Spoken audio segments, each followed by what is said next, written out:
Hello and welcome back to Jenna Gets Creative. Today we are doing yet another ScrawlrBox unboxing. This is the September box. When I say September box, it's shipped out in September. They label it September, but it's their October supplies, so it is Inktober themed. As you can see, this box really suffered in shipping. It took a long time to get here. I think it was lost along the way somewhere. I tried to contact ScrawlrBox through their website's contact form to ask them if they knew what was happening or where it was, and I never heard back from them. But then after I got it in this condition and I tweeted at them to say, hey, what happened? I never heard from you guys. It did finally get here, but it's damaged.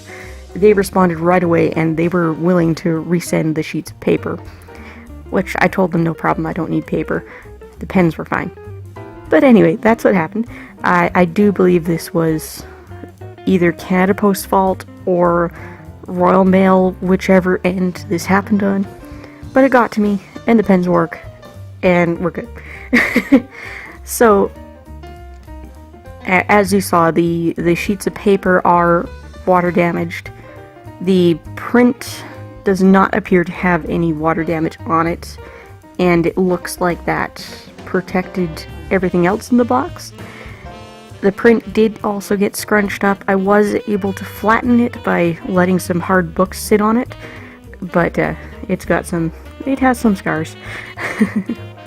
So the pens. I'm gonna be reading this off in the order that they're on the card, not necessarily the order I'm about to swatch them in, so forgive me. Pentel Color Brush Pen. This is very similar to the color brush pens that came in the September sketch box, and I do like it. It's not waterproof, it is a water-based ink, so again, just like those other ones from Sketchbox. There's a Sakura Pigma BB pen. Oh, look, I'm swatching the right one. It's Sakura Pigma. It's great. You know it's going to be great. The casing really reminds me more of the Jelly Rolls than the Microns. The cap especially, like, I'm pretty sure it's the same cap. But it's a good brush pen. Felt type flexible nib, not fiber brush. The Stabilo Pen 68 is the next one on the list. It's your basic 1mm fine felt tip Stabilo pen.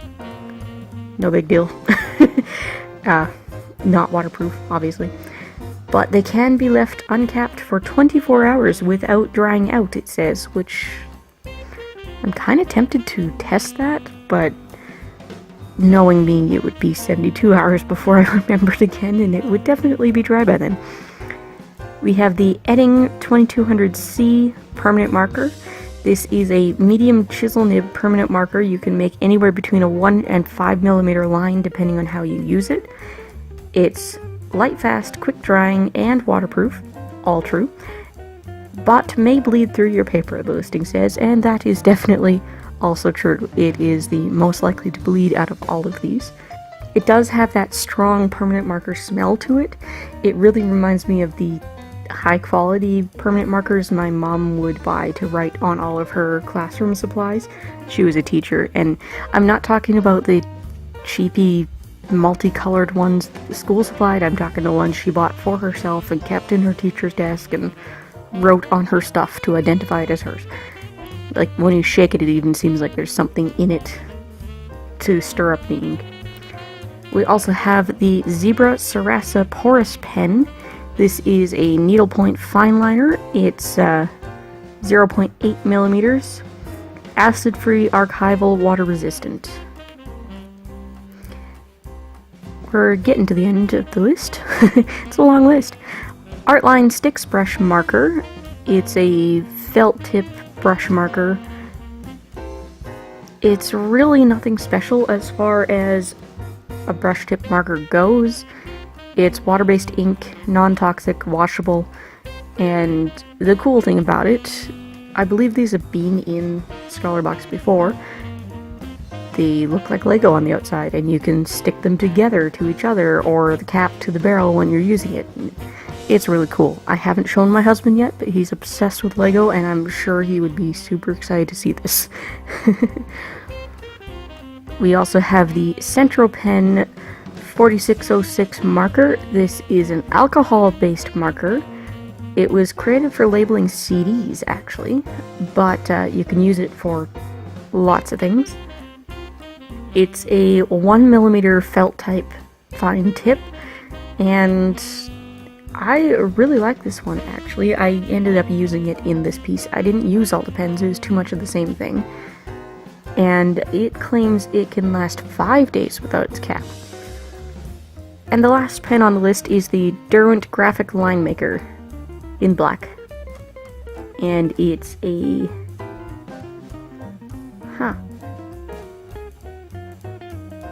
The listing on the card, the picture actually shows a 0.5, but I'm pretty sure mine's... Yeah, you can see it, I'm using it right there, it's a 0.1.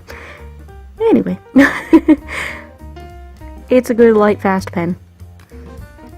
And the paper that I ended up only using for swatching was the Canaletto Velino 210 GSM A5 paper.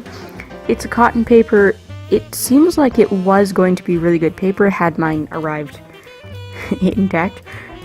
Cotton paper is really, really good. It does different things with ink and paints than a wood pulp paper. And realizing it was cotton, now I'm kind of disappointed that I didn't take them up on their offer to resend it.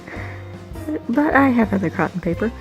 At 210 GSM being cotton paper, it's probably really good for mixed media and light water usage, but I wouldn't use it as a watercolor paper specifically.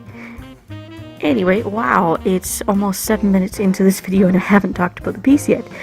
The challenge is Jazz Noir. Now, I saw noir and I thought film noir, and then jazz, well, easy to do that. I tried to draw a picture that reminded me of a photo that might have been taken for a movie poster for a 1920s, 1930s film noir piece. But instead of your typical detective, this is a jazz musician with a saxophone. So I sketched him out using that Figma mannequin you've seen a lot lately as my reference. I didn't have anything to reference for a saxophone, I just positioned his hands over an invisible one and drew it in because this is going to be a silhouette, doesn't need details. I did his outline with the Derwent Graphik Line Maker just to preserve that while I went and did the background. And now I'm doing wet on wet with that Pentel color brush pen. I'm trying to get that faded, smoky look.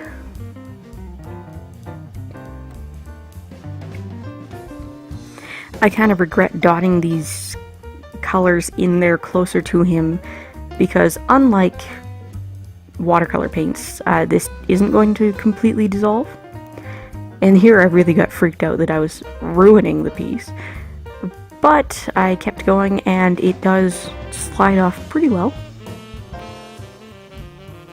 All in all, I think this background turned out really well, but I do wish I hadn't ended up leaving such distinct blobs so close to the figure. That kinda sorta ruins the foggy effect.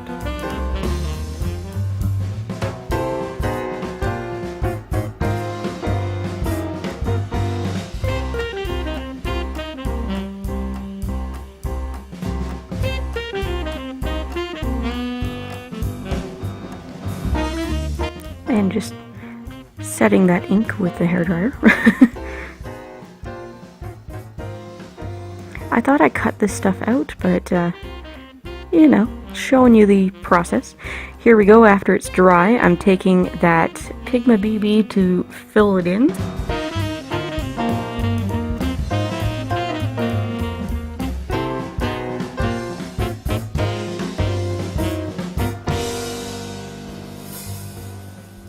I knew right away that I didn't like how this was going down. It's really showing the start and stop and spots really showing where a patch I colored overlapped with a patch I just did. But I made the mistake of giving up on a pen halfway and switching in another Inktober piece I did quite recently, and you could really tell where one section had a different pen underneath and the rest didn't. So I just went with it, filled it all with the Pigma BB, and then I'm going to go over it with the Centropen. This is not to say that the Pigma BB is a bad pen. It's certainly impressed me as far as this type of brush pen goes, and it will probably go in my travel bag. But for coloring such a big detailed shape in solid, it didn't perform as I expected. I didn't get as solid of a coverage as I wanted without all of these streaks. One thing I will say though is that a lot of black ink, when it catches the glare of lights, you can see red or blue or purple. It's not just black, and this Pigma BB is black. It was not at any point giving off another color undertone in the light glare.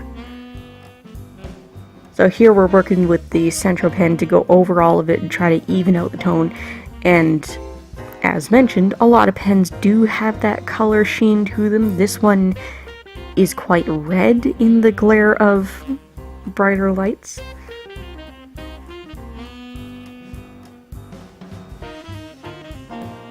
You may have already seen this piece if you follow me on Instagram, because I did use it for one of my Drawn to Curry's prompt completions.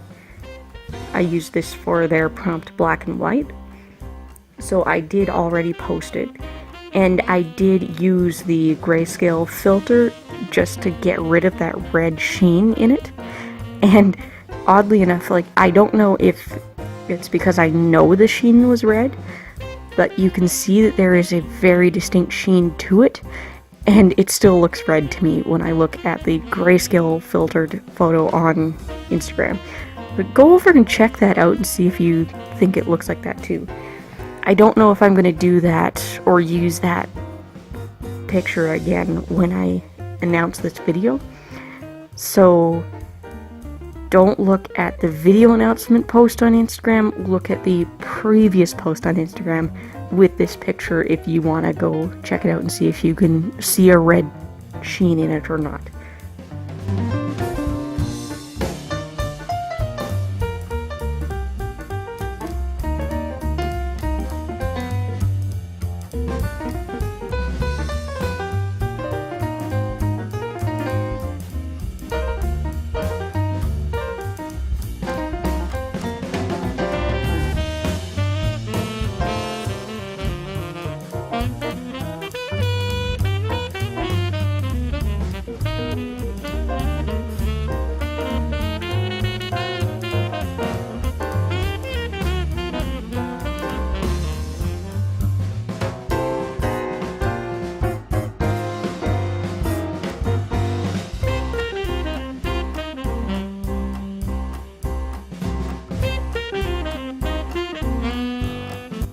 Thank you so much for watching. I had a lot of fun with this ScrawlrBox, even though it was late and damaged. Thank you anyway to ScrawlrBox for offering to replace the paper.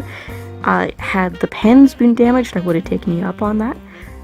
I already got a notification that the next box has shipped, so I can't wait, and I will be doing my first premium sketch box video very soon as well.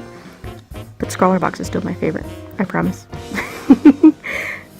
Anyway, my website, my Redbubble, and all my social medias are linked down below. Please go check me out. I do love to see what you're working on. Use the hashtag LookJennaYT if you would like me to share your artwork in the end cards of my videos. Use that hashtag anywhere on social media and I will find it. So if you liked this, please remember to subscribe to the channel if you haven't already. Hit that like button, leave a comment, and I will probably reply very soon. I like doing that. Thanks again. Bye, guys.